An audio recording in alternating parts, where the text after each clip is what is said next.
మైళ్ళ దూరం హృదయాలు కలిసి. హాయ్ పిల్లలు, స్వాగతం మీ అందరికీ లిటిల్ లోర్ లోకి. ఇక్కడ ప్రతి కథ ఓ మాయాజాలం. ఎపిసోడ్ 2 మూలాలు మరియు జ్ఞాపకాలు.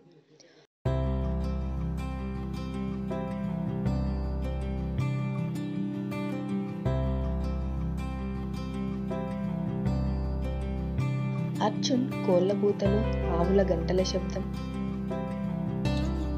మరియు వంటగది నుండి వస్తున్న ఫిల్టర్ కాఫీ వాసనతో మేల్కొన్నాడు. కార్తిక్ ఇల్లు సామాన్యమైనది, కానీ వెచ్చదనంతో నిండి ఉంది.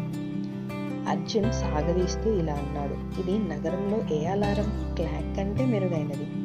అప్పుడు కార్తిక్ నవ్వుతూ, అమ్మ దోసే రుచి చూస్తే ఇంకా ఆశ్చర్యపోతావు అని అన్నాడు.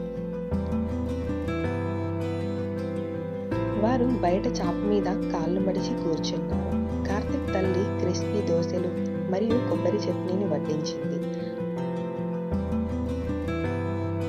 అర్జున్ ఇప్పటికే గ్రామ ఉదయాలతో ప్రేమలో పడ్డాడు.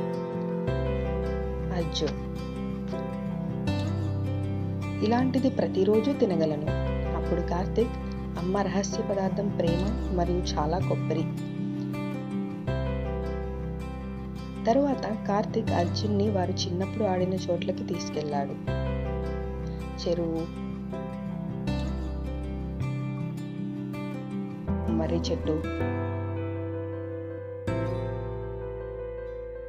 ఊయల, వారు ఒకప్పుడు పీతల రేసు నిర్వహించిన ఎండిన నదిపాయ. కార్తిక్, ఇక్కడ చెట్టు ఇలా కట్టడానికి ప్రయత్నించిన రోజు గుర్తుందా? అప్పుడు అర్జున్, అవును, మొదటి కొమ్మకు చేరకముందే పడిపోయాం.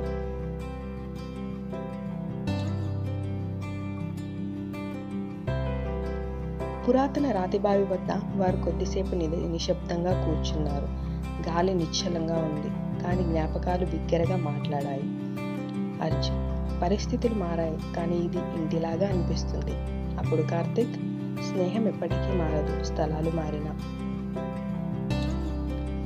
కార్తిక్ ఇంటి గదారిలో వారి గుండిగలు, కాగితం విమానాలు మరియు ఒకరికొకరు రాసిన కానీ పంపని ఉత్తరాలతో నిండిన ఒక పాత స్టీల్ పెట్టెని కనుగొన్నారు.